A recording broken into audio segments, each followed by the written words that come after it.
many health problems such as back pains, shoulder pains, migraine headaches, pain in the knees and legs, poor circulation, arthritis, diabetic neuropathy, numbness in the feet, strokes and sports injuries. ICT, repairs, rebuild. The power to heal, the future of pain relief. McDowell's Supplements, an effective way to ensure you and your loved ones are getting the daily recommended intake of essential vitamins, minerals, and other important nutrients necessary for optimal health. Naturally, we carry an array of health and wellness supplements. McDowell's Immune Booster enhances your body's defense to fight colds and flu, boosts your immune system, prevents viruses and other airborne diseases. McDowell's Colon Cleanser prevents constipation, helps in removing toxins from the colon, detoxifies the body, and regulates your bowel movements.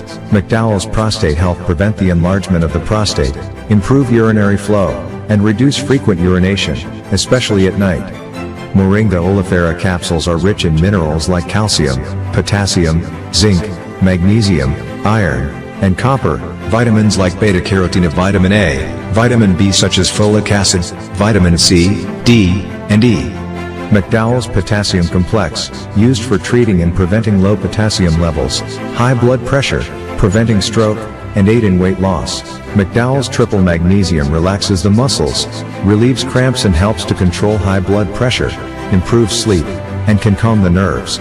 Magnesium is very important for the normal functioning of cells, nerves, muscles, bones, and the heart.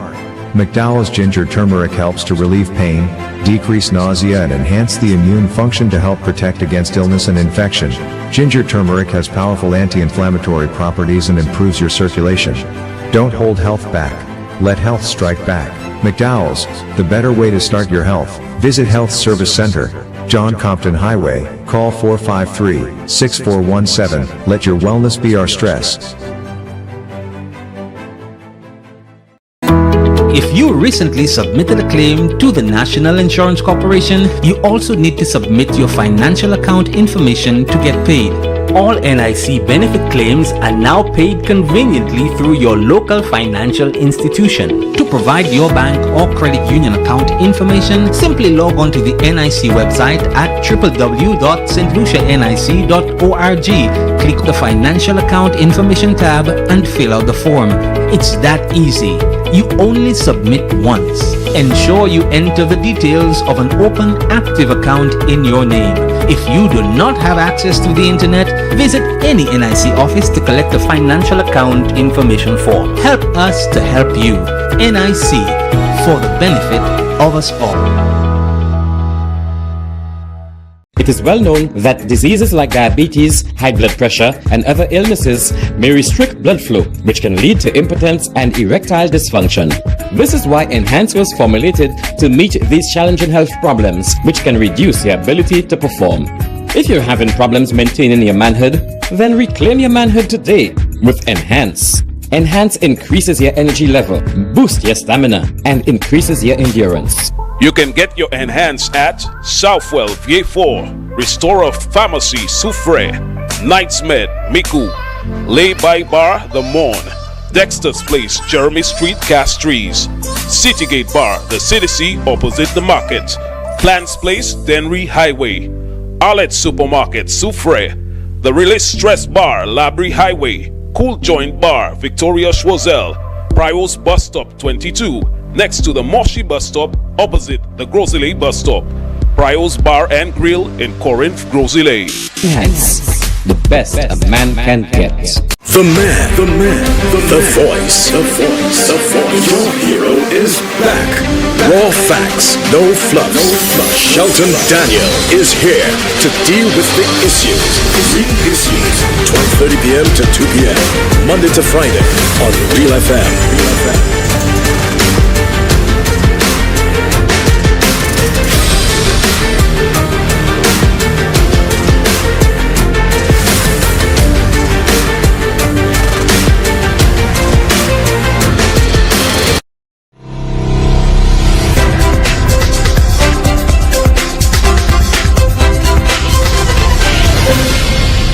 The man. Wonderful Monday afternoon to you, everyone. It is the 11th day of the month of November 2024. This is The Real Issues with me, Shelton Daniel, your host and producer, alongside our technical operator, Alton Jaquan Joseph. And we're at the start of another week. Yes, another week, because as you know, our program airs weekdays from 12:30 until 2 p.m. on this radio station, Real FM, which serves you on the dual frequencies of 91.3 for the North and 91.5 South. Simultaneously, we are on NBC Television, Channel 120 on the Flow Cable TV service. We are on Facebook Live, The Real Issues with Shelton Daniel, and also streaming live on YouTube. I hope you had a good weekend, a restful, productive, and safe one. And I hope that the week ahead of you, which has already begun, is going to be likewise fulfilling, satisfying, and that you will come through it, as always, safer and accomplished. Good. You know, I'm hearing a lot of noise about Chaussee Road and the state of Chaussee Road and how some people vex and, you know, because Chaussee Road is in a bad state of disrepair and blah, blah, blah, and so on. I went to Chaussee Road. I wanted to go to North-South Enterprises yesterday, for that matter, because they have a shop inside which contains certain hardware items, and that's one of the few places, as I know, that deals in hardware items. And I can even tell you what I went to get. I needed a hose clamp, you know, the kind of clamps that you use on your cylinder of cooking gas, so to hold the hose in place on the regulator and so on. I realized I needed a hose clamp, but on Sunday, where would I get that? Places like Home Depot and Sunbuilt and so on, they don't open on a Sunday. Until I thought to myself, I think North-South Enterprises does open on a Sunday, so I decided to go there. I called first, and they told me, yes, they open. Open right until 8 p.m. I made my way. I hardly use Chaussee Road because I know work has been ongoing there. And Minister Stephenson King, if I remember correctly, he came out very recently and he issued a statement about Chaussee Road and about the pipes, the water mains that are buried underneath the road. How because of their age and because of their condition, they are rusted and busted and so on. And so they pave the road, they do the road, and then they have to go and dig it up again because the pipes end up getting busted when they fill back. So they want to do a good job on it. So, I mean, he explained. Before that, to the best of my knowledge, if I'm not mistaken, Wasco issued a statement saying the Water and Sewage Company wishes to inform the public due to a damaged line on Upper Chaussee Road today, Monday. Well, that was a while back, eh? I mean, let me see. I hope I get that. I mean, but they did put out a statement about water mains being damaged and work being done and so on. I mean, maybe I'm sorry, but I scrolled away from what I had and then I'm trying to scroll back to it, but I'm getting something else in my search. But I know statement was put out by Minister King especially. And I'm hearing noise about it. And I keep asking myself if something that by now has become pretty old hat. It's probably something which is so trite, so overused and so on that you get tired of hearing it.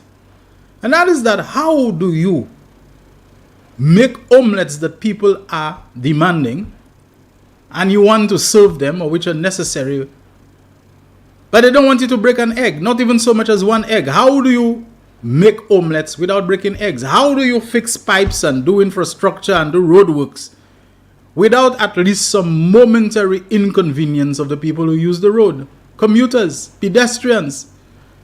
I mean, I had some difficulty getting to North-South because the road is blocked this side and whatever. And eventually getting into there, you had to park away from the junction and you had to walk a bit to go there. I think they left a small route open. When you're coming from Mondudon or Chaussee, you can just squeeze yourself, but you cannot come out the other side.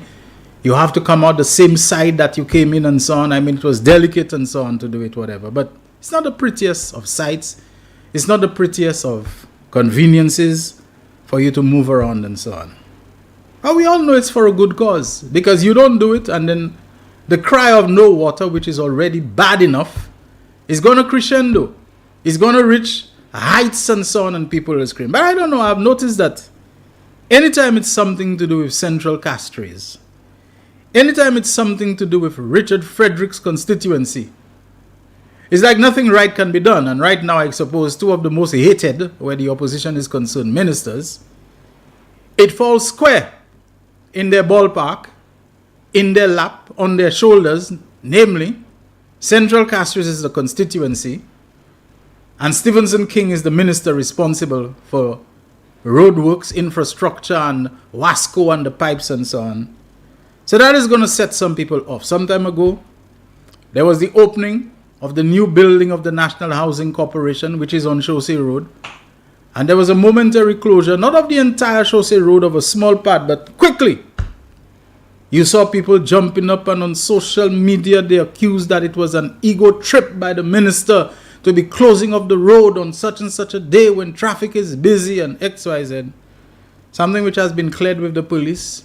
Traffic management, signs, announcements, everything had been made. I'm not here to fight for Minister King or Minister Frederick. I think they can do that themselves.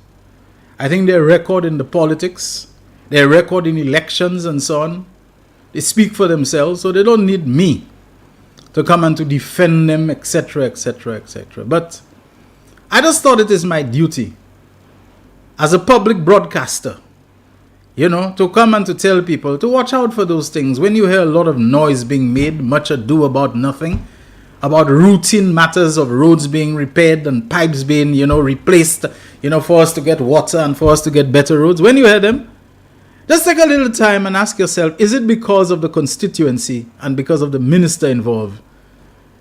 Because there seems to be a school of thought now that opposition politics can only be fought, and if you consider it a war, that this war can only be waged by disparaging everything that is happening, no matter how much it is for the public benefit and for the public good and for the progress and development of the country. And so some people, you know who I'm talking about, have set up themselves as being the virtual, tenacious, and inveterate enemies of all kind of progress, development, or upgrades, whether of roads or anything, whether of halls of justice or housing that you're building and so on. You're going to build housing, it will be that the vibration from the excavator is causing people's houses to mash up and crack, like the days when they used to use dynamite a lot in the building of roads and so on. There were genuine cases for it. But everything is going to be a problem. The halls of justice are obscuring the view of the Roman Catholic Church. I don't know since when the minor basilica, previously called the Cathedral of the Immaculate Conception, since when it is a sightseeing vantage point, since when it is a viewing point, a place where you stay so you can take a look at, Castries and the port and the sea. And I don't know since when it is. To me, when people come into that cathedral, the seating arrangement is that where halls of justice is, their back is to it. They're not facing it at all. They're looking towards the altar, which is oriented, if I have my bearings right, towards the southern end of the cathedral. I don't know that there's anything pertaining to altar and whatever it is, the celebrant of the mass and the person who's delivering the eulogy or whatever it is, that they were ever facing the side where halls of justice is now going up. But all of a sudden it becomes a problem that the view from the cathedral is being obstructed. I have never known cathedral to be about sightseeing, about viewing point, or people facing that side. But there's something we say in our Creole, when people don't have talks, lay up any power, they must say something. They find a place where people are and they feel they have to make a contribution, they have to say something. Lay up any power. I just find a lot of what is going on in the country now is like moon ki pani power. Opposition that have no ideas about things to take the government to task on in a manner that will be taken seriously, in a manner that will have some kind of impact and command some respect, even self-respect. But you must put yourself out at everything to say something, even when what you're saying is making no sense. Oban Powell, on ne peut faire bail pour dire. Et ça, on dit, il pas faire patience, mais on just need pour dire. Opposition. Opposing for opposing sake. That if the government says north, you have to find a way or reason to say south, even if your reason for South doesn't make any sense. But I think the progress in this country is going to continue, and those of us who know it will appreciate it. I just never thought I would see the day that while I accept it is the business of opposition to hold government's feet to the fire, to take government to task, as we love to say, to keep government on its toes, I just never thought I would see the day where there seems to be this kind of desperate need to oppose and to speak against and protest against everything, even a hospital that was burned down, that you yourself ran around and circles all kinds of ways to say you wanted to finish it. I have to wonder how genuine was that stated intention. But you ran around, some would say, even like a headless chicken, to say you want to finish that hospital and so on. But now that there seems to be a definite home stretch, a definite end game, although it's not a game, to finish the hospital, it's like there is that desperate need to oppose it, to say everything about it is old. They're bringing it old St. Jude's, and a state of the art that we had there that they don't want to do. I don't know, it perplexes me. But I don't know, what about politics nowadays is in any way making sense? Is it in any way logical? Is it in any way reasonable?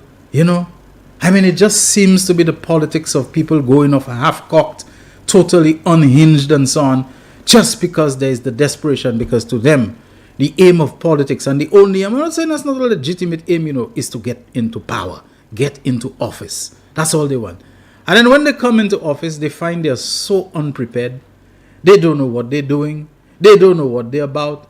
They stand up in the parliament. You get the sense that they're so unprepared, that they never read anything, that they never came to study anything. They all over the place, like their head is just not in what it should be, and it cannot be, because they have no genuine commitment to it. That getting into power is all about holding on to the means by which you can award contracts to friends, to supporters, to fellow party members, to foreigners, to friends, to people who look like you by their skin color or the texture of their hair and so on. That's all it is for you, to milk the public purse, to abuse the public resources, to drain the public treasury. That's all you care about. You don't care about, and of course, to be vindictive.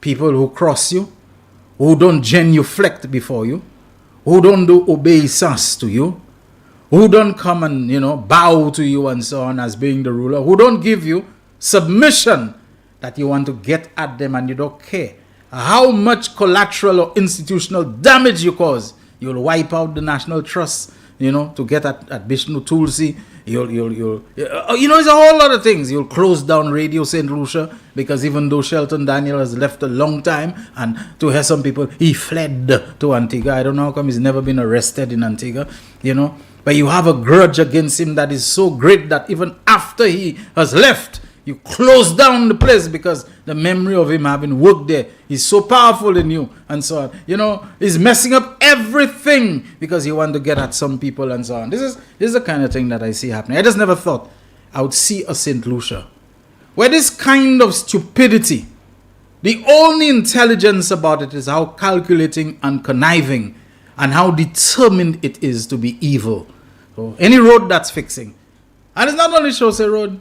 You drive other places, roads that just fix, you see potholes in them, you see why? Because anytime there's a prolonged period of heat, the stress on the asphalt and so on is there. But you ain't going to see it, but the moment a little bit of rain from, there's a little crumble there, there's a little crack here that widens, and vehicles rolling on it all the time. We have a lot more vehicles in St. Lucia now than we had 20, 30 years ago. The wear on the road surface is the amount of weight and axle weight and thing that's passing on it all the time. Just the same way your tires, you can have smooth road. Once you reach a certain mileage, the tire starts to break down. They rate the duration of tires or their durability by the amount of mileage. There's the physics. There's the dynamics of road and road repair and construction. It's going to happen whether you like it or not. Nothing is permanent. Nobody's building it for it to mash up. Let me leave that alone. The Chaussee Road thing was explained. Minister Stephenson King spent some time on that. It was in the news. It's been on social media. I don't need to play any clip about it. Let me again say that although I see some work is being done, But, wow, is it 1 o'clock already? Okay, yeah. In little fits and starts and patches here, and you do a piece here, and you skip over there. Folks, we're in November, you know. Today is the 11th of November, and the Forever Road is still stuck in its forever phase. I'm talking about the Millennium Highway, the Forever Road. It's still there. It's like they're still laboring. They're still struggling with some parts of it. I don't know why. What is going on with the Forever Road?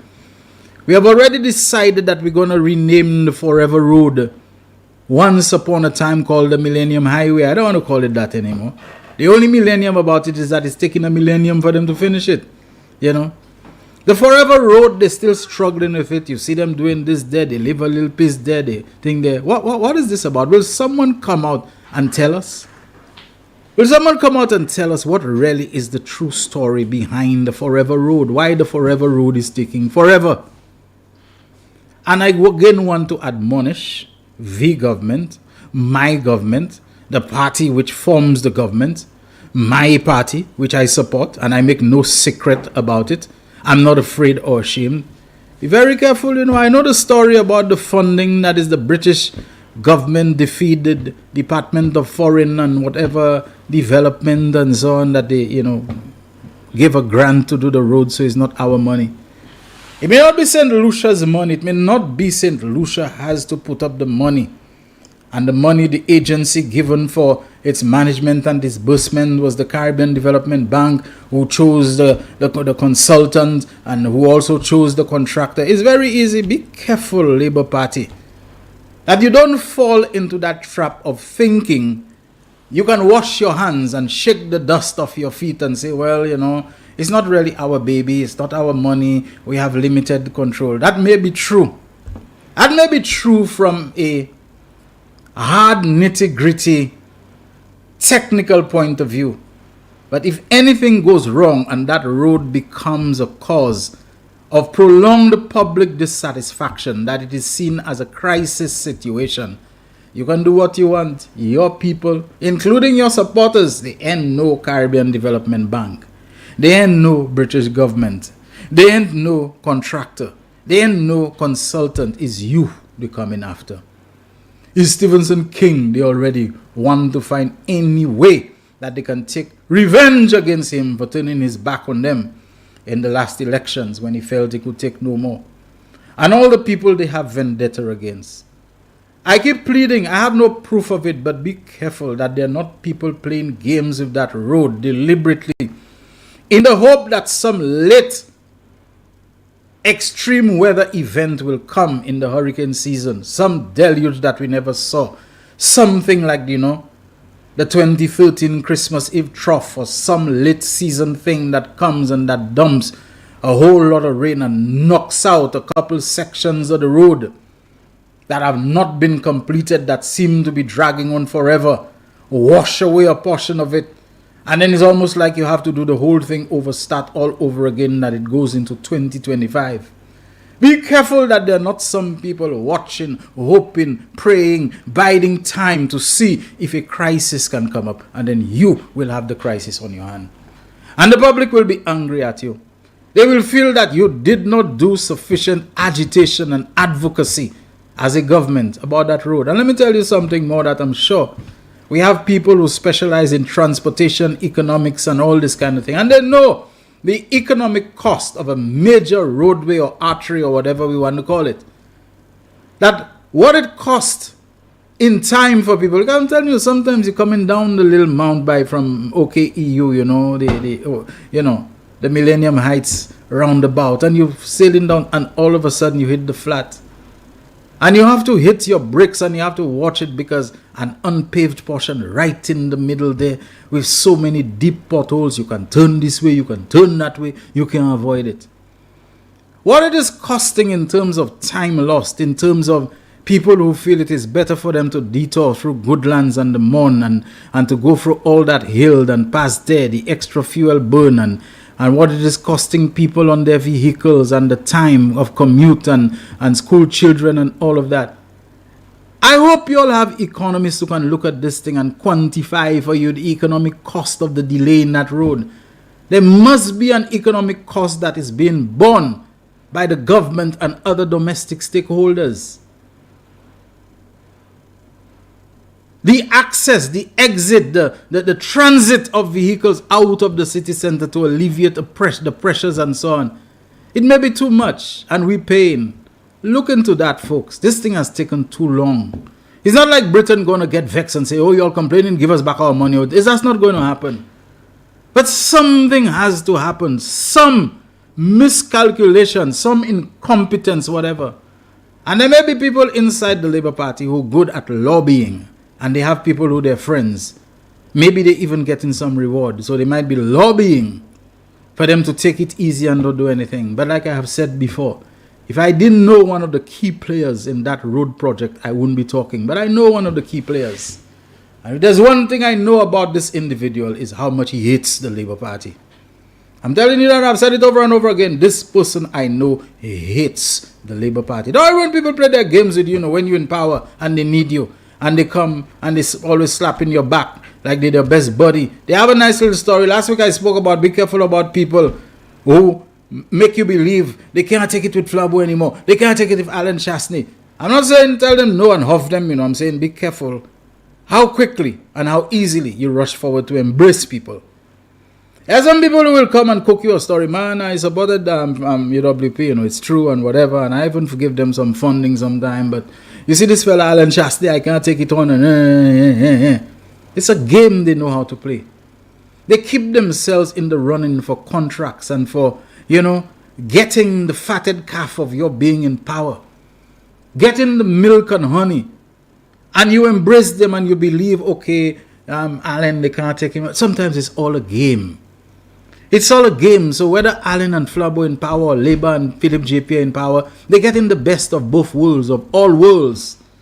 But they know where their heart and their affection and their love and their whatever, who's really their sweetheart politically. Be very careful with those people.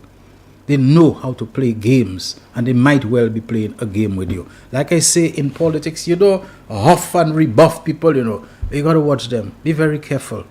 Be very careful that you're not a fool who rushing in where truly wise men fear to tread. Veye se munza.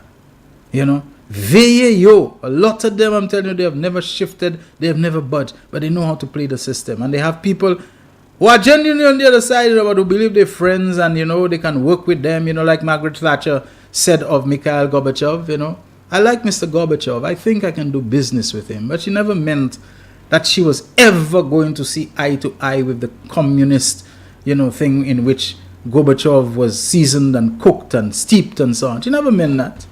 I mean, he looks like a guy that, we can open talks, whatever, and so on. And not that she would ever sympathize with what Gorbachev stood for. Be very careful. There are people playing games. And speaking about the Millennium Highway, I have a guest, But I'll wrap up. And the guest is here already. I don't know what more I can say about the madness that's going on our roads. I don't know what else I haven't said. But Millennium Highway came to my mind because I happened to have gone down there. I didn't want to go north of Castries. I decided to go south. There's a gas station there and whatever. And I like the design of the new gas stations, the new layout. Very spacious, a lot of place to enter, to turn, to park and so on. They look good. So I decided to go there.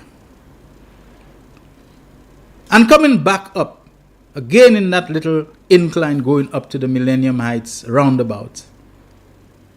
People have never been so startled for a long time driving on the road. I think that little stretch of road, either the street lights or, we're out or they're not so bright, but it's like I'm driving up the hill and all of a sudden there is a car coming down the other way and not coming down slow. I was on my side and it's a good thing. I wasn't overtaking anything up there or anybody was trying to overtake. A car which is dark gray. And I'm giving you that because the dark gray is about the same color of the road surface, the asphalt. Especially when it has a little sprinkle of rain on it. It might be a light kind of gray, but it's dark gray once you see it gets wet. But the car is dark gray, so the car is camouflage. And like I said, either there was no light or the lights were few and far between. But it's like I'm driving and all of a sudden, my goodness, where did that car come from? The car isn't from because the car has no lights on it. It wasn't a close shave, but my heart rate picked up, because I'm thinking, oh Lord, how easy it could have been for there to be a horrendous crash, and saying a little prayer that I hope nobody lower down after you've gone through the frustration of that bad patch just as you hit the flat to go and get the gas station I'm talking about. So somebody might probably be trying to make up for time and pass, because you see nothing coming, no lights. Earlier in the weekend, I was driving in the area of, it's not a roundabout, but between, how you call it, when you go into Fuasho, you know, not the one by Bannan, you know, the one where they have the new ring road, you know, that would join with Manuel Street and so on. And as I was coming out of town to turn towards Fuasho and so on, there comes another vehicle with no lights on it whatsoever. That one was not so much in my way, but I'm wondering, what's this new style of people driving at night without light? Some no light whatsoever, when I tell you none. Some have only their park lights on, which is wrong. It's against the law. Once you're driving after sunset, you're supposed to have your headlights based on the time, based on the amount of street illumination, based on the other vehicles that are coming, the other commuters. You can have it on dim, but you're supposed to have your headlights turned on. What's this new style about park lights? People driving behind you don't know that they're there, because the level of illumination that park lights provide is nothing on the scale of headlights. They're not just for illumination or to test how good your eyes are. They're there for the visual perception of other commuters, other road users. They're there for signaling. You have your park lights, you're driving, you pull on the side, you stop, you switch off your headlights. Another thing a lot of people don't do, they stop, but the headlights are burning, and those are burning bright on high beam. You're supposed to turn off your headlights, leave the park lights, so at least somebody can see that there is a vehicle there, stationary and so on. You switch on your headlights after you indicate and you're moving off. But there's a game that people are playing, and police, the longer you take to address it, the more normalized it will become. They will feel it's okay, it's a game, it's a style and fashion, it's looking proper. You know, I put off my headlights and I'm running on my fog lights, or I put off headlights, fog lights, and I'm running on park lights, which are in blue, which are in, you know, some kind of fancy color. Police, this is not something you can sit down on and say, okay, we're getting everything in order. What in order? You get in vehicles and bikes all the time. This thing's supposed to be dealt with as a matter of extreme urgency, like an emergency. And so I'm going to end there for now. This is the real issue. So when we come back, our guest. The voice. Your hero is back. Raw facts, no fluff. Shelton Daniel is here to deal with the issues.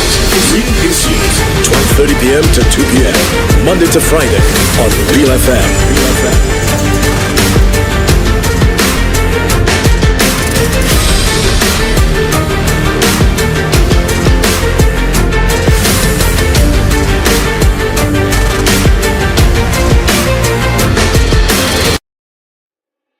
Why are you suffering from aches, pains and illnesses? When there's help for you. At Health Service Center, we offer a wide range of treatment that has been scientifically proven to help you with your aches, pains and illnesses. Our ICT machine is one of the most effective devices in the health field. It has shown positive results in many health problems, such as back pains, shoulder pains, migraine headaches, pain in the knees and legs, poor circulation, arthritis, diabetic neuropathy, numbness in the feet, strokes and sports injuries. ICT, repairs, rebuild. The power to heal, the future of pain relief. McDowell Supplements, an effective way to ensure you and your loved ones are getting the daily recommended intake of essential vitamins, minerals, and other important nutrients necessary for optimal health. Naturally, we carry an array of health and wellness supplements. McDowell's Immune Booster enhances your body's defense to fight colds and flu, boosts your immune system, prevents viruses and other airborne diseases. McDowell's Colon Cleanser prevents constipation, helps in removing toxins from the colon, detoxifies the body, and regulates your bowel movements. McDowell's Prostate Health prevent the enlargement of the prostate, improve urinary flow, and reduce frequent urination, especially at night. Moringa oleifera capsules are rich in minerals like calcium, potassium, zinc, magnesium, iron, and copper, vitamins like beta-carotene, vitamin A, vitamin B such as folic acid, vitamin C, D, and E. McDowell's Potassium Complex, used for treating and preventing low potassium levels, high blood pressure, preventing stroke, and aid in weight loss. McDowell's Triple Magnesium relaxes the muscles, relieves cramps and helps to control high blood pressure, improves sleep, and can calm the nerves. Magnesium is very important for the normal functioning of cells, nerves, muscles, bones, and the heart. McDowell's Ginger Turmeric helps to relieve pain, decrease nausea and enhance the immune function to help protect against illness and infection. Ginger turmeric has powerful anti-inflammatory properties and improves your circulation. Don't hold health back. Let health strike back. McDowell's, the better way to start your health. Visit Health Service Center, John Compton Highway, call 453-6417, let your wellness be our stress. The man, the voice. Your hero is back. Raw facts, no fluff. Shelton Daniel is here to deal with the issues. Real issues. 12:30 p.m. to 2 p.m. Monday to Friday on Real FM.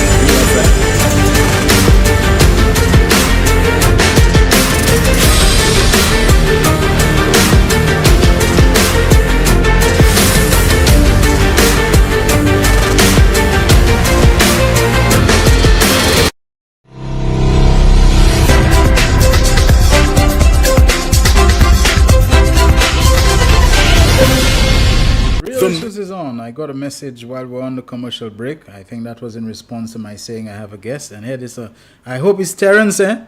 I not on data. Well, I'm going to disappoint you in a very nice way. You probably have seen somebody on the screen already. But someone responded to my comments about the Forever Road, and they said, Mr. Daniel, when it comes to this road, I just hope that I am wrong. But God forgive me, but I believe that there is some games playing with this road to make the government look bad. Because just a few miles of road should not take over 3 years to complete. And the Labour Party better take this very serious. Well, we have somebody from the Labour Party. Note I said the Labour Party, not the government. The Communications Director of the SLP, Senator Lisa Jawai, is in the studio with us. But I think she's here to speak about other matters, you know. So, good afternoon to you, Lisa. Good afternoon. Welcome to The Real Issues once again. Your second home, right? Of course, thank you. Terry trying to blow me out, but that would never happen. Good afternoon, St. Lucia.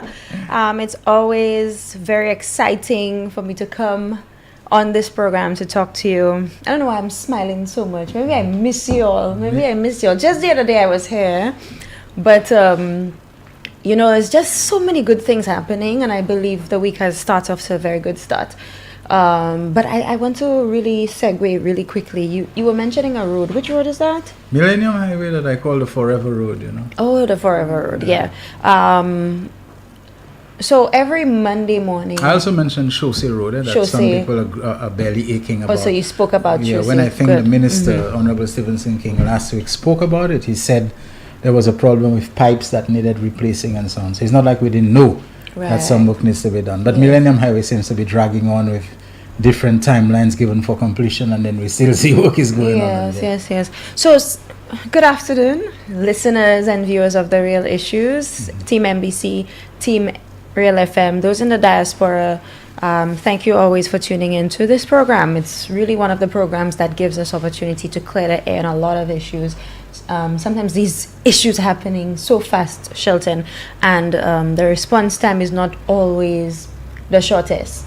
And so persons like myself and other members of the St. Lucia Labour Party, you know, we try to address some of these things. So this morning, being part of a group, I noted someone belly aching about the Chaussee Road. And I recall that a few weeks ago, at least 2 weeks ago, Minister Honorable Stephenson King did give an update on that.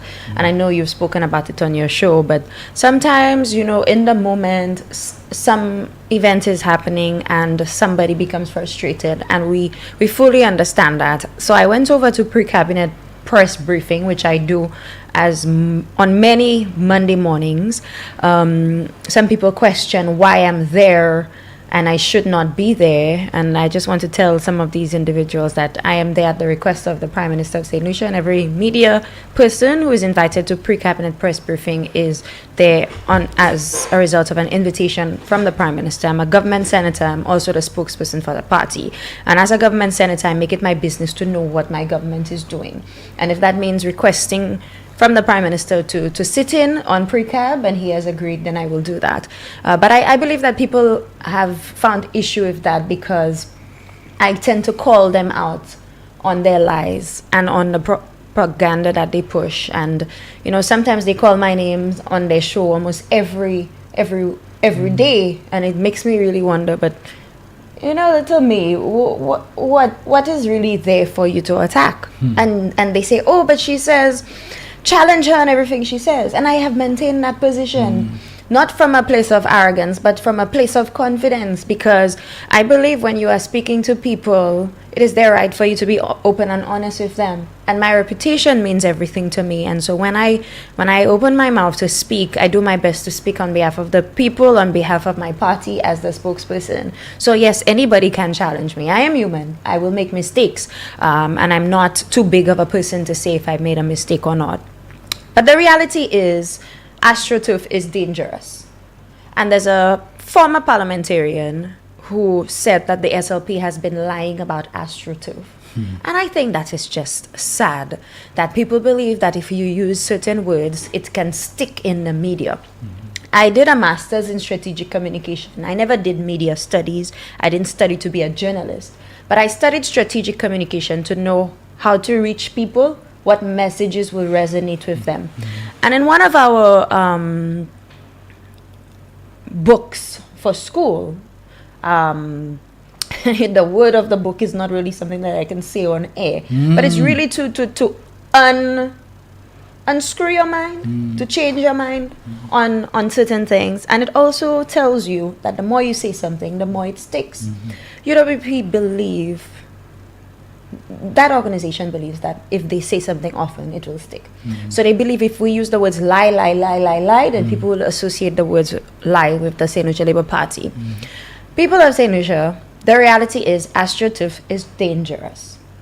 That is not the St. Lucia Labour Party making pronouncements on it. That is scientific evidence and data which has indicated that when that material is heated, when it becomes very hot, the gases that are emitted are dangerous. And so we have a situation we inherited where several surfaces across the island were laid with AstroTurf, fake turf. These sporting facilities prior, and let's use Miku South as an example, these facilities, that facility was used to play football. Sometimes the children play netball, they'll gather around, you know, they play their little cricket. But when you put AstroTurf, you are limiting the opportunities for our young people particularly to engage in various sports. Government of St. Lucia has launched the semi-professional football league. We understand the value that the sport of football in particular can place on the lives of men.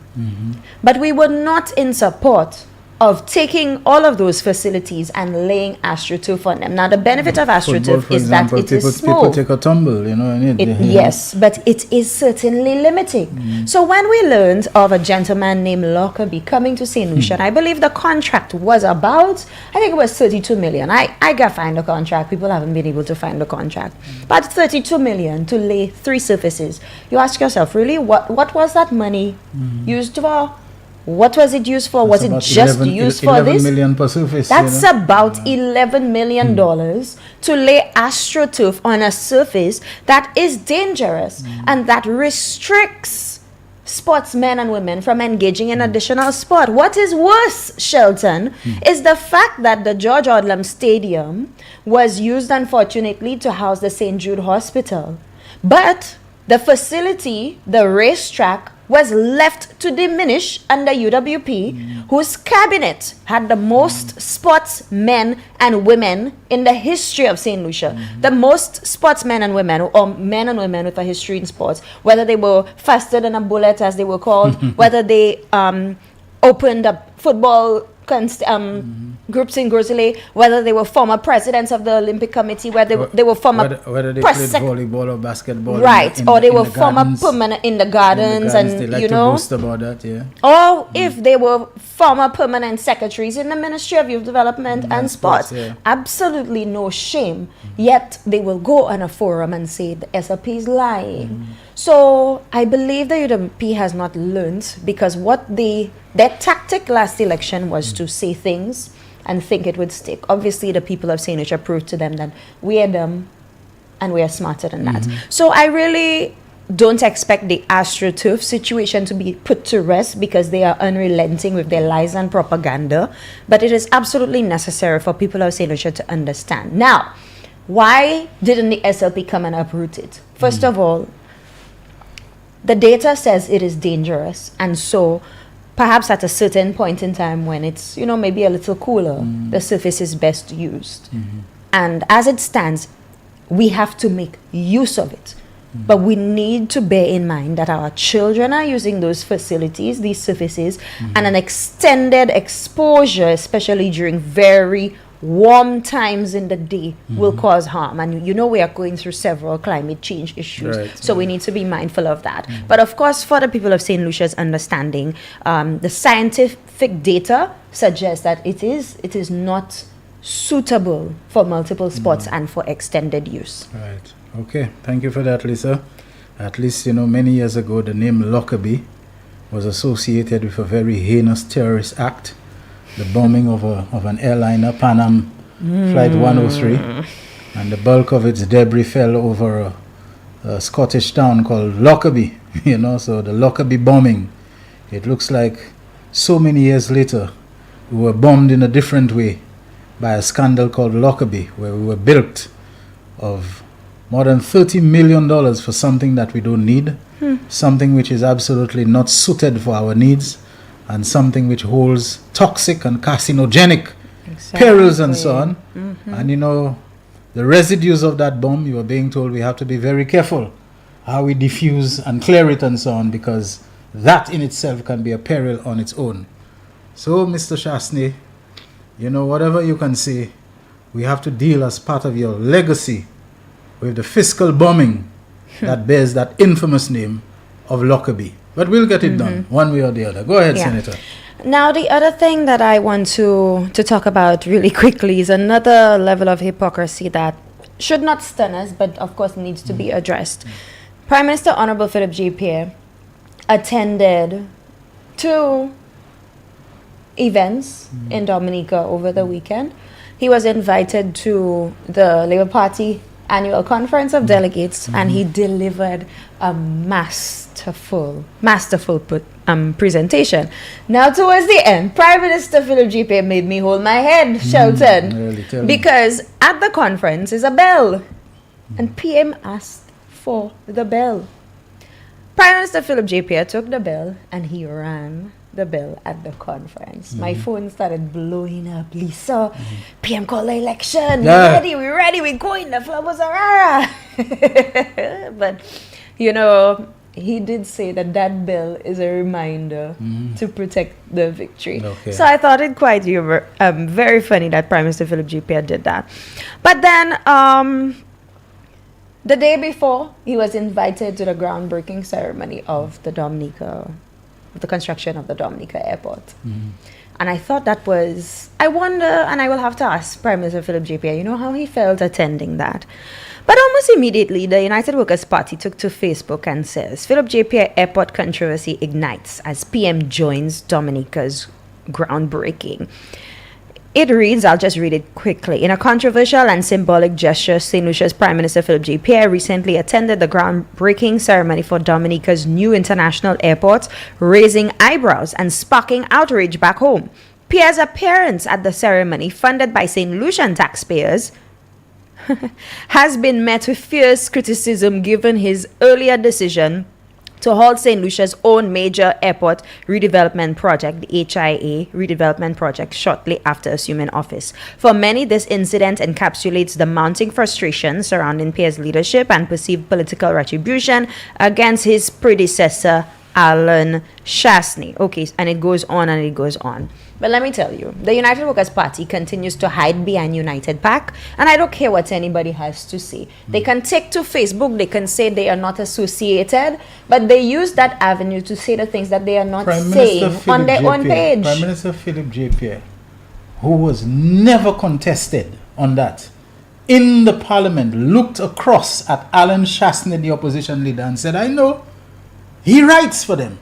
I know he edits their pages. I know he's a big contributor to United PAC. Prime Minister looked at, I can't remember if he pointed at him, but he said that more than once. I know he writes for them. He edits what they put on and so on. He accused Alan Shastney to his face of being personally and directly involved in United PAC.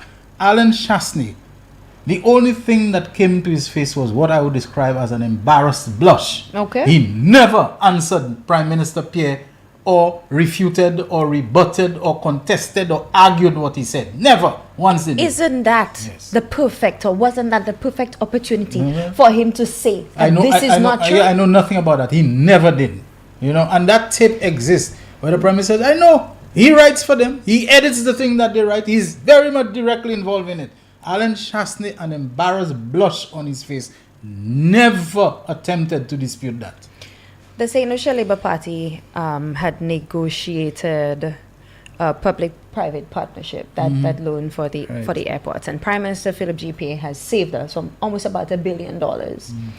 But the United Workers' Party broke the arrangement and cost us money. They broke this international negotiated arrangement and cost us money, where they even had to pay the IFC some money. I think it's in the millions. Now, Prime Minister Honorable Philip J. Pierre has not yet laid the report before the House of Parliament, so I won't go too in depth. But I believe that it is quite shameful that the United Workers' Party would make such a statement like that and talk about the airport. Everything was on track. And that is what they did, including the St. Jude Hospital. It was on track. The audit said, the audit that UWP commissioned in 2016, I believe early 2017, stated that the hospital was about 80% complete. They came in, they commissioned the report. The report said so. 3 years, it sat on their desk. They did nothing. They never went back to that facility and then erected another facility using the St. Lucian taxpayers' money. That money that Prime Minister Philip J. Pierre still had to budget for this year to give to a particular contractor for works there. That money is equivalent to the revenue that we could be receiving from the Health and Citizen Security Levy annually. And I think it was about 32 million that Prime Minister Philip J. Pierre had budgeted for. And that structure is just their Shelton, because that is what the United Workers' Party does. They find things in motion and they uproot it. And I always say, I don't understand the level of thinking of these types of politicians, because if it's me, Shelton, I'm saying you didn't do it, but I got it done. And guess what? Prime Minister Philip J. Pierre will go down in history as the only Prime Minister to secure financing for the St. Jude Hospital, and the Prime Minister who got it done. That's what he will be remembered for. And maybe UWP and Alan Shastney need to take a page from Philip J. Pierre and not stop the 4-lane highway, the agreement we had with the Kuwaiti Fund, and leave us in shambles. And the project that you are talking about, Millennium Highway, is another one. So us attending this activity, you know, would send shockwaves. I just think that, you know, it's so ridiculous of the United Workers' Party to continue to push this narrative. And another lie, they said it was fully funded for by the taxpayers' money. Yeah. That is absolutely false. Prime Minister Philip J. Pierre, his team has already said that on invitation by the Prime Minister of Dominica, Honorable Roosevelt Skerrit, they paid for everything. Prime Minister Philip J. Pierre was there. I noted the General Secretary of the St. Lucia Labour Party was there because it was a Labour Party conference. Prime Minister and the Minister Jeremiah Norbert, you know, young parliamentarian who made history in Mico North, bringing across a UWP seat to the St. Lucia Labour Party. You know, it was good exposure for a young parliamentarian. You know, you must have caught me laughing there a while ago when you said about UWP saying they had everything in place already, and all the Labour Party had to do was take it and run with it, so to speak. Isn't that the same thing they said about that St. Jude's monstrosity, the box? But we left them for state-of-the-art hospital. A state-of-the-art box. But only, That's what only it is. cladding, you know, the thing has none of the reinforcing sidewalls, which the cladding is supposed to cover.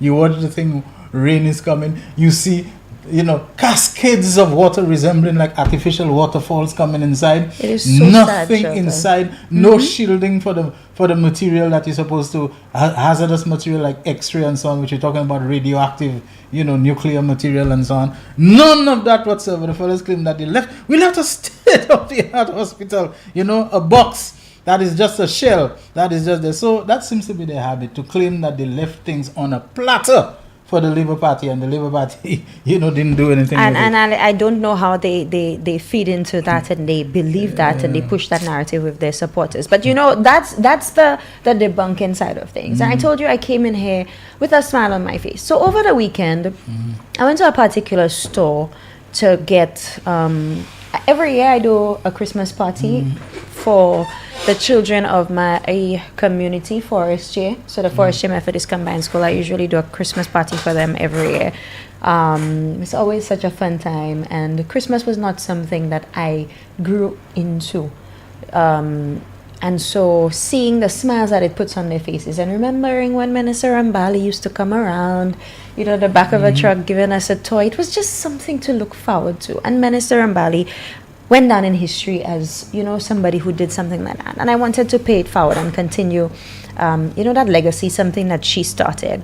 So I was making a few purchases, and I went to this establishment.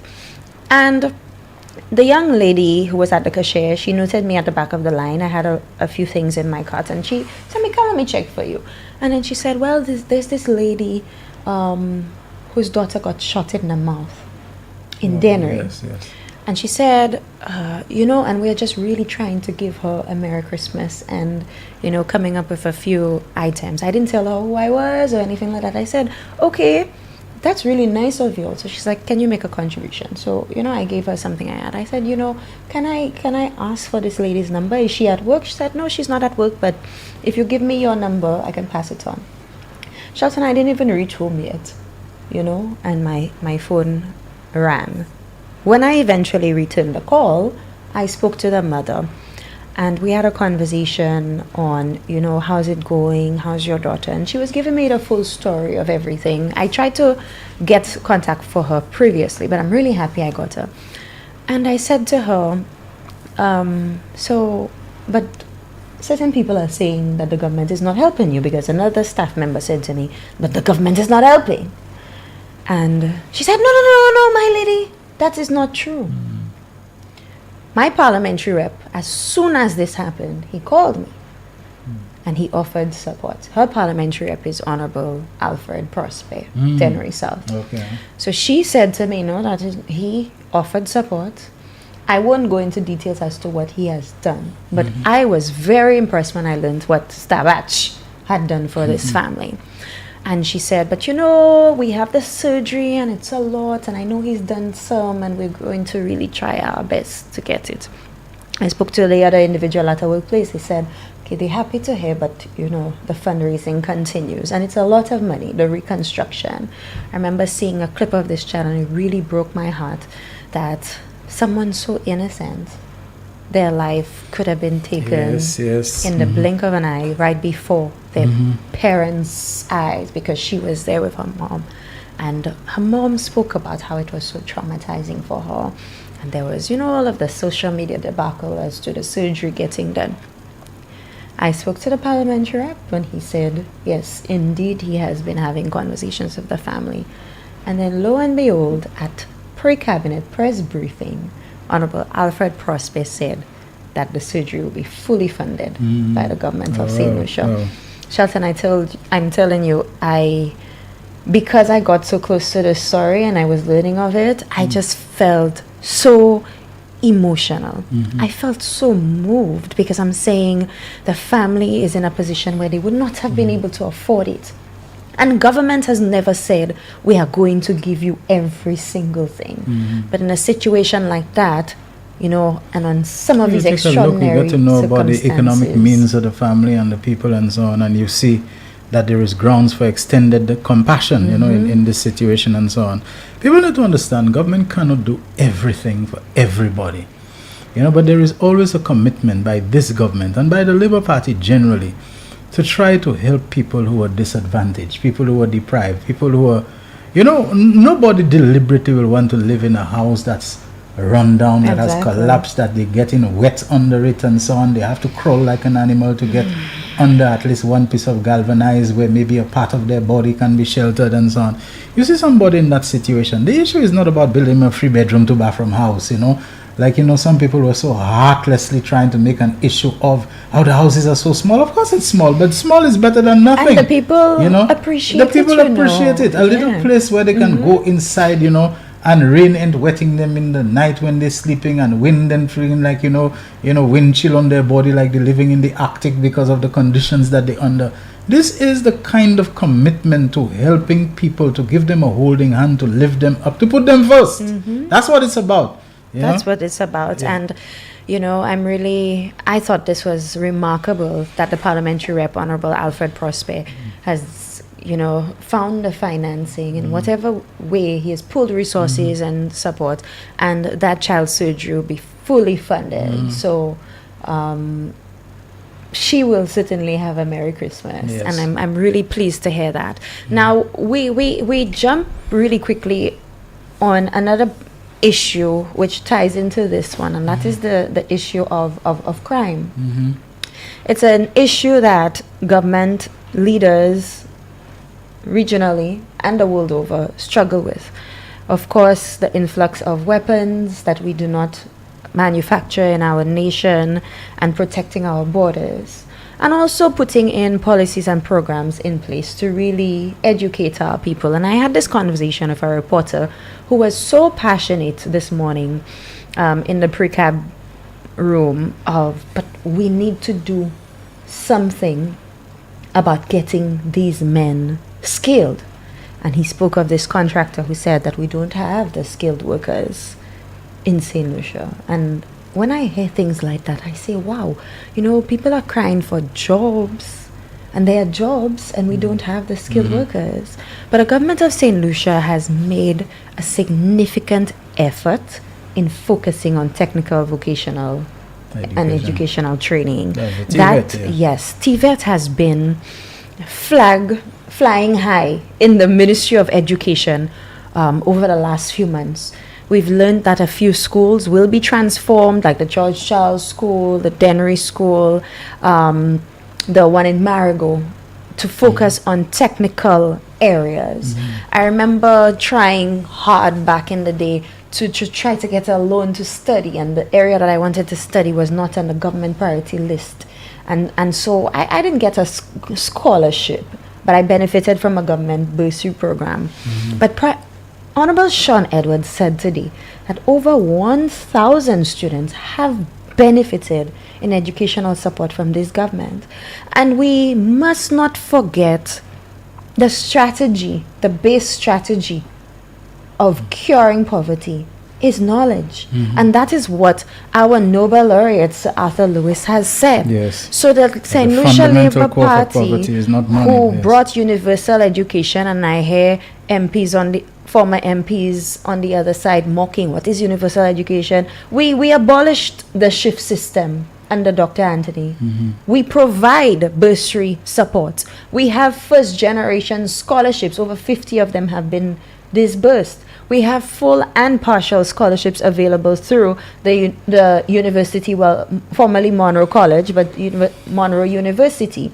We have the UniPass program that supports students who are already at university but need a little boost. We have economic cost awards in terms of support to students at all the landed UE campuses. That's UE Mona in Jamaica, St. Augustine in Trinidad, and Cayville in Barbados. Your government puts policies in place, and we also have educational support. We have the youth economy that allows for these people to transfer their skills into business, and the MSME, which also tackles persons who are, above the youth age, like some of us these days. I can say us, right, Shelton? Because you're getting old. Oh God, but the reality is that we are doing our best. And so when we implement the semi-professional football program and the after schools program and NELU and all of these things to tackle what happens after work, sometimes you're at work, you're a little stressed out, you want to burst a sweat. All of these things are really tactics that tackle crime, the issue of crime. And I mention that because of the situation of this young girl. So as much as government is providing the full support to her, we also are putting policies in place that will help us address some of those root causes. Okay. We're due for a commercial break, overdue in fact. Let's take it. When we come back, we'll continue our discussion with Senator Jawahiri, as well as looking to take some of your calls and read some of your messages. The man, the voice. Your hero is back. Raw facts, no fluff. Shelton Daniel is here to deal with the issues. Real issues. 12:30 p.m. to 2 p.m. Monday to Friday on Real FM.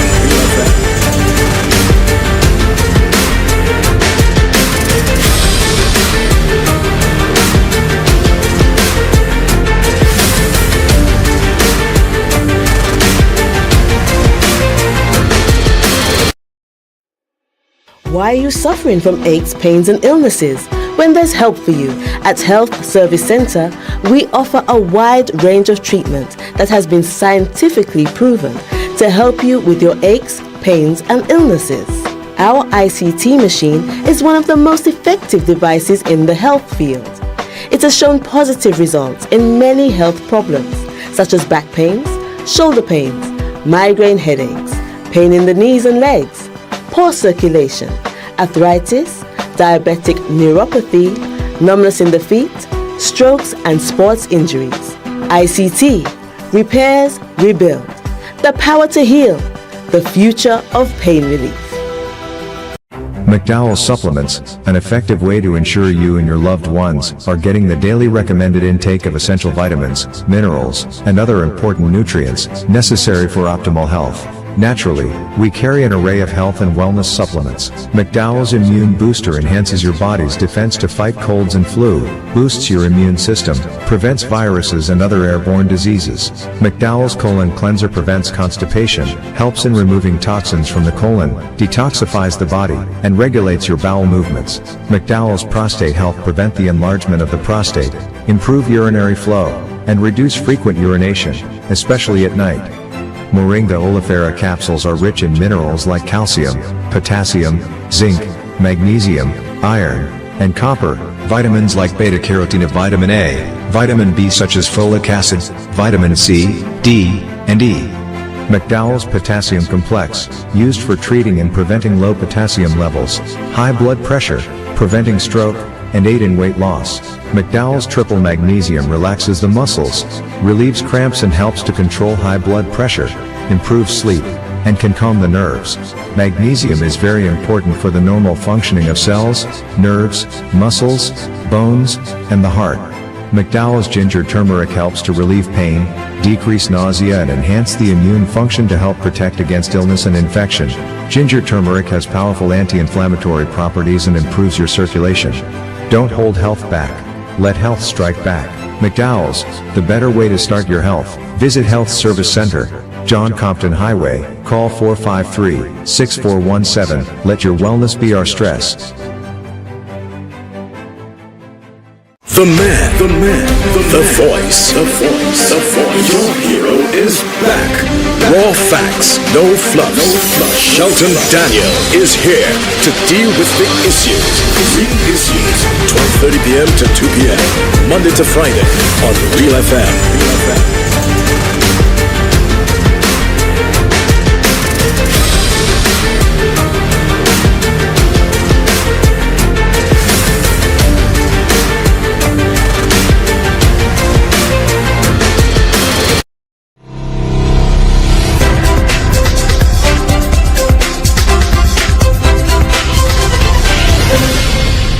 The sword turning for the Forever Road project took place on or about 23rd January 2019 when he was Prime Minister.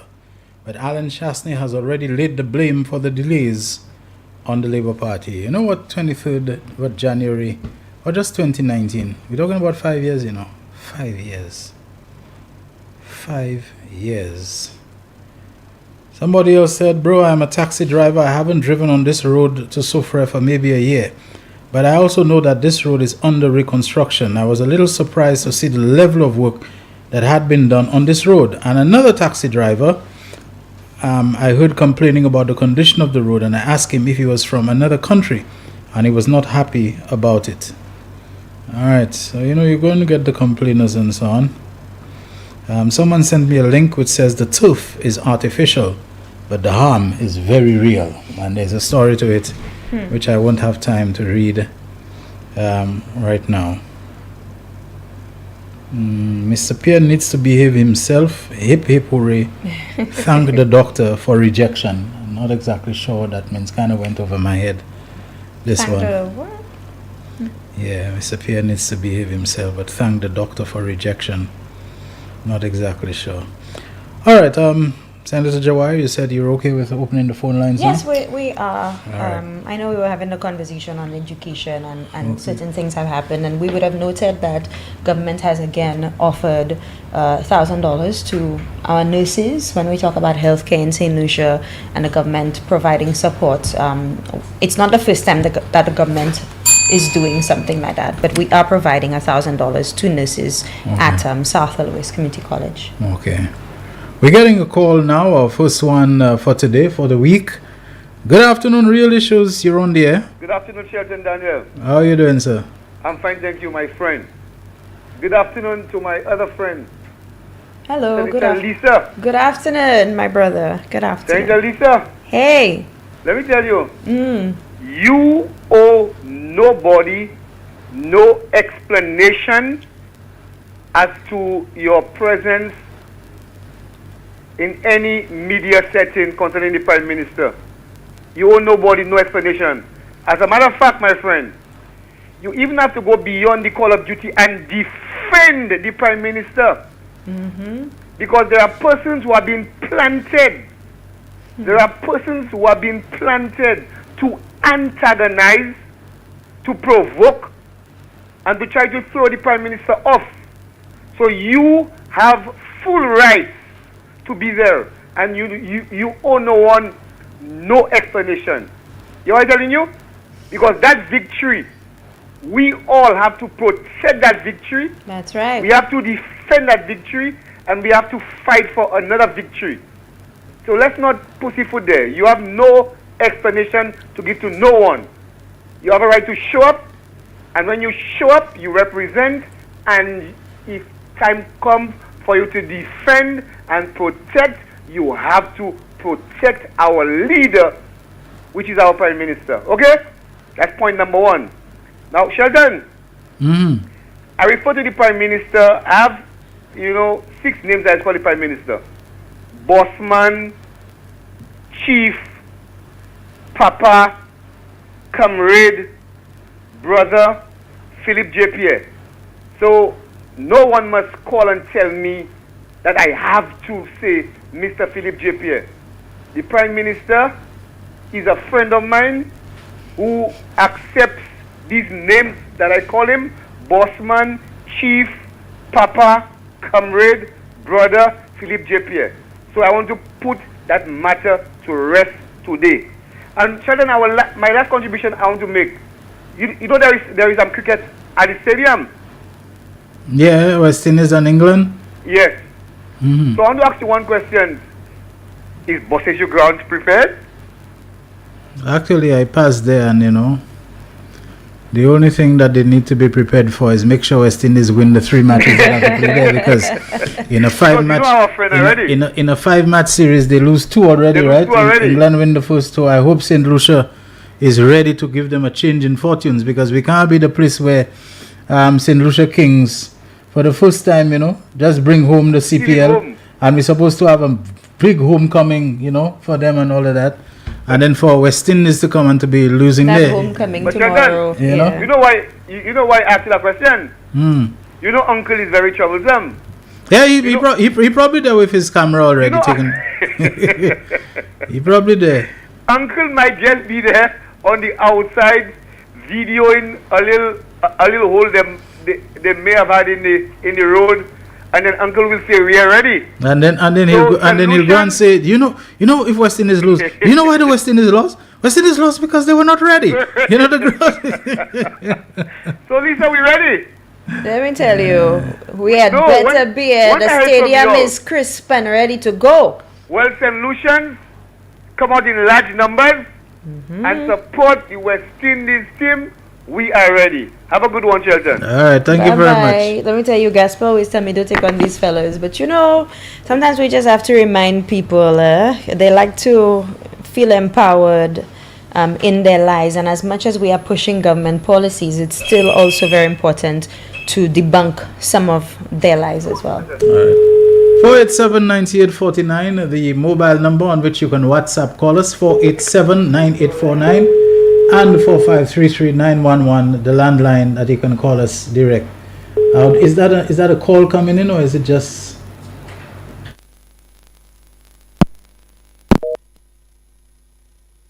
All right. Hi, caller. Good afternoon. Real Issues. You're on. I am, Anna. Yeah, go ahead. Good afternoon. Good afternoon to you. Good afternoon. Yeah, we answered you already. Go ahead. Yes, I know. My TV was giving me stress because I nearly lose my head there. I'm muting it and it's not muting. So anyhow, What happened? sir. Your TV is a sharp cutlass? Yes, no. No, it almost fly your head there. Okay, go ahead. Yes, no. So I was hoping to have seen Terrence on this afternoon. Unfortunately, you chose to bring Lisa. I will take no issue with her, unlike you. So Lisa's Good presence, afternoon, Lisa's Lisa. presence is unfortunate. I don't know what happened to these haters, sir. Huh? You describing Lisa's presence as unfortunate, Jacqueline? What the hang up button? I What was the cock up saying button? that. Don't misquote me. Okay, This go- thing is not going to be reciprocal. Okay, go Okay. ahead. Go ahead, It's my not friend. the quid pro quo. You're pronouncing But that like a she- fella whose initials are AC. But go I ahead. don't drink champagne, okay? Shelton, I heard Lisa give some wonderful news there. I mean, she gave a lot of wonderful news. But my takeout from this is something about the bell. I'll talk about it just now. But very, very importantly, I want to say hip hip hooray to the government for taking on the surgery of that little girl, Shelton. That little girl's surgery is going to be borne by the taxpayers of this country. I am heartened by this because, hello, she did not ask to be shot. She was not in a gang. It was just an unfortunate situation and she paid for it. The sad reality is we don't know how long she's going to suffer with it. The scars the physical scars will be healed, but what about the psychological scars? How does that child sleep at night as a child right now? How does she sleep at night? Now when she can't sleep at night or she revisits that day, that scenario, where does her mother come in? How can her mother get rid of those scars? That's traumatic. Indeed. And then you have to deal with, you don't know where the money coming from to pay for the surgery. And in steps Mr. Pierre and the government like a boss to cover that surgery. God is good. Indeed. God is great. Shelton, the other thing, healthcare and the box, them fellas talking about the box still. Listen, it ain't making sense to have a box, and by the time you put things in the box and you lift it up, it open, especially from the bottom. So we're not talking about the box. And Mr. Pierre leaves St. Lucia, go all Dominica, touches a bell, and rings that bell. A quiz crapper for you. Do you think we have no ni put de te we rigs vi by se moun nan ki we Mr. Pierre touche cloche la ek se moun nan ki tan Mr. Pierre sonne cloche la bon whole simen sa press conference pour the nothing at all, but wherever he rings a bell, we know it's a bell of success. That's right. Enjoy the rest of your afternoon. Thank you. Thank you. I think a lot of people are really moved by the government support. My phone, just browsing through, people have been really supportive and asking how they can contact the family as well. So we will also share some more information on that as we have it available. All right. We have a call on the line, or did that call drop?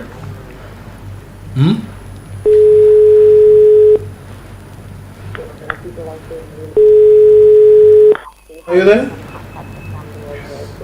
Caller, are you there? Hello? Yeah, Mr. Shelton, how are you, sir? I'm okay. You okay? I don't know, I heard you very low with that, sir. Last time I spoke to you about the vagrants. What did you do for me, or what have you done for me about the vagrants? Tell me about the vagrants. Like they're trying to make a little hustle, and a vagrant is preventing me from making 20 US. Some people from Mexico tell me they want a little packet of guavas. They're just going to take their money in the car. A vagrant, they're harassing them. They tell me they can't take it because we need to clear those guys off the street. What have you done for me? Tell me. I'm listening to you. No, I'm not minister in charge of vagrants, of us. And I tell you, when you see you call us, you have to talk to us on the phone and listen to us on the phone. You listen to us on the TV or something else, and the delay and the feedback is affecting us over there. No, I'm not minister in charge of vagrants. Yeah, let's move on.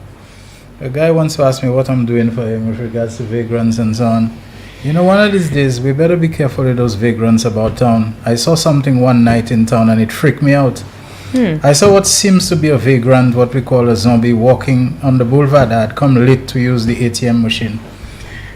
And I saw a pack of dogs. I counted about 16 dogs. I've never seen so many dogs together. I mean, you see stray dogs. But about 16 dogs following the guy, and I figured maybe it's dogs he had fed. Sometimes they eat and they throw things, so the dogs kind of get attached to them and so on, until I realized the dogs were hostile.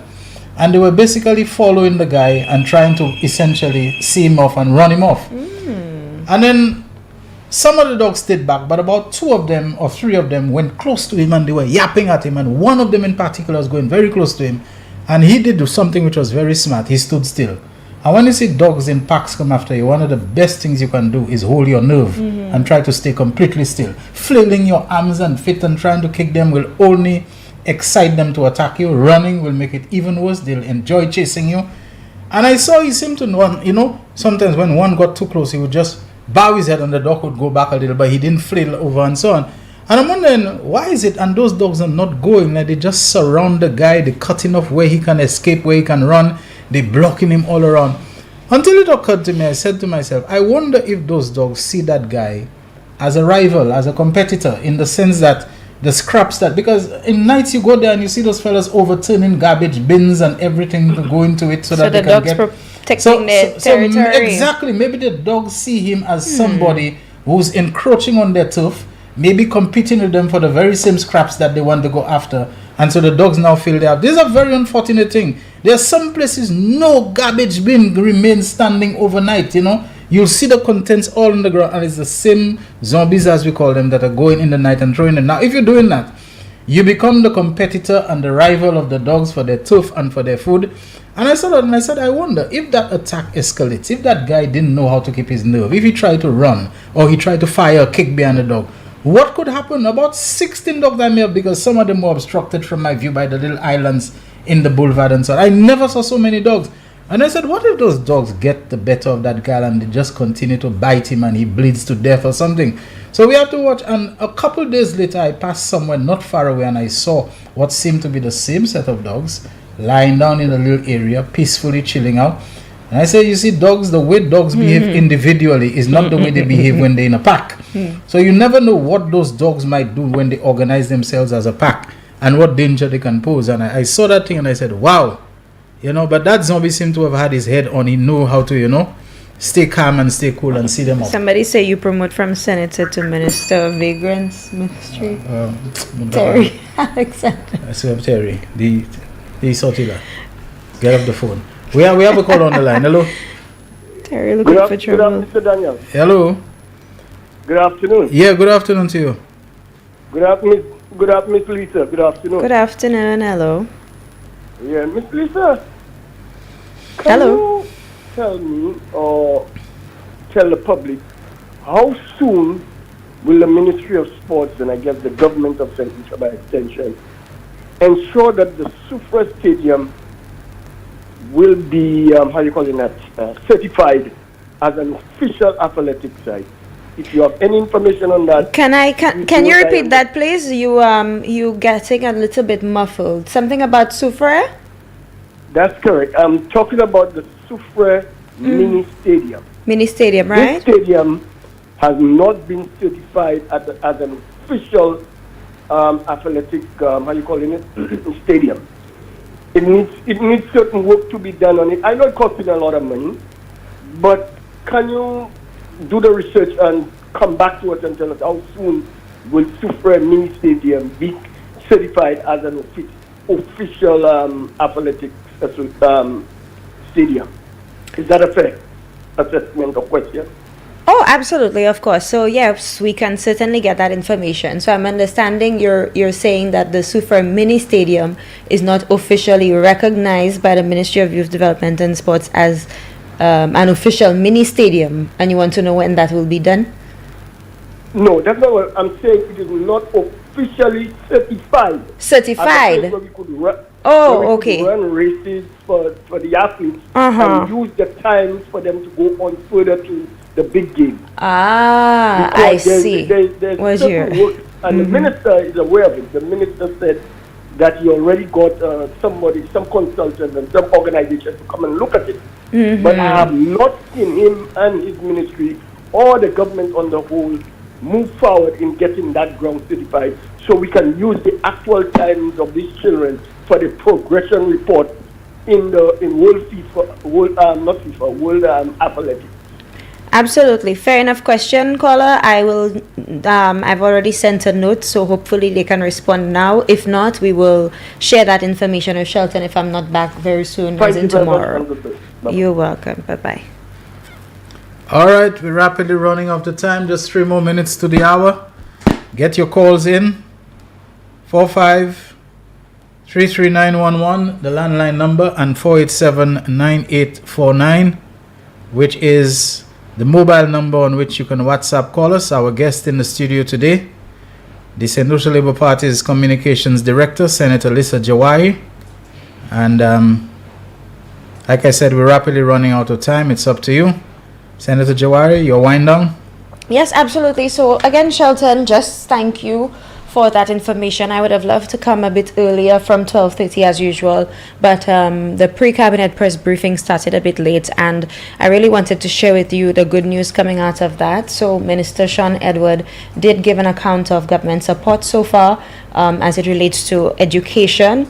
And Honorable Alfred Prosper did speak about, the young girl and other things. He was also asked about the ice machine in Dannery, and he relayed the following, that government has used over $500,000 to redevelop the port. That's the Dannery Fish Port. And one of the ice machines, I believe there will be 10 ice machines given to various fishing facilities island-wide, and Dannery will be a recipient of that. So we were really happy to hear some of these pronouncements coming out of the pre-cab. Of course, some of these things have been aired out in the media, but sometimes some people are hearing things for the first time. Perhaps they were not watching news at the time, or they're not followers on Facebook. And shows like yours, Shelton, really provide an opportunity to reach people via television and radio. So once again, thank you for always giving me the time to, share the good work that the St. Lucia Labour Party administration is doing for the people of St. Lucia. All right. Thank you so very much, Senator. And let me just send out a word of caution to people of St. Lucia who are engaged in business. Taxation is law. It's not discretion. That is why for any tax to be passed, it has to go through the parliament. It has to receive a majority, assent in both houses of parliament, House of Assembly and Senate. It has to be signed as a proclamation into law by the Governor General. It has to be set a commencement date by the minister responsible, which is always the Minister for Finance.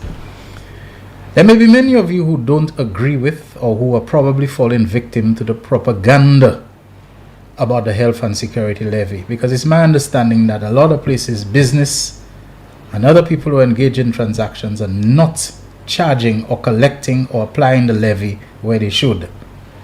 You all have to understand that this has legal ramifications. You could end up being prosecuted, you could end up being fined or some other punishment for it. A tax is not discretion. It's not a matter about whether you like it or whether you don't like it or whether you agree with it or whether you don't agree with it. I'm sensitized to this for having served alongside Senator Jawahi and others as a temporary senator from time to time. Taxation is law. It's one of the most important and serious laws that you can find. So to you businesses, if an audit is ever done of you and it is found that you were not collecting and you were skipping over the health and citizen security, you could be making yourself liable to some sanctions that are applicable under law. This is not about politics. This is the law, the national law. Any tax whatsoever, once it is due, it is not for you to exercise the discretion based upon your political leaning, or whether you like it, or whether you agree with it, or whether the things Nancy Charles and who else have been saying about it have been resonating with you. It is the law of the land. A word to the wise is sufficient. That's the real issues for this Monday. Thank you so very much, everyone, for tuning in. And until next time, which all things equal, God willing, will be tomorrow from 12:30 to 2 on Real FM Radio, NBC Television, Facebook Live, YouTube streaming. Shelton Daniel signing out. The voice. Your hero is back. Raw facts, no fluff. Shelton Daniel is here to deal with the issues. 12:30 p.m. to 2 p.m. Monday to Friday on Real FM.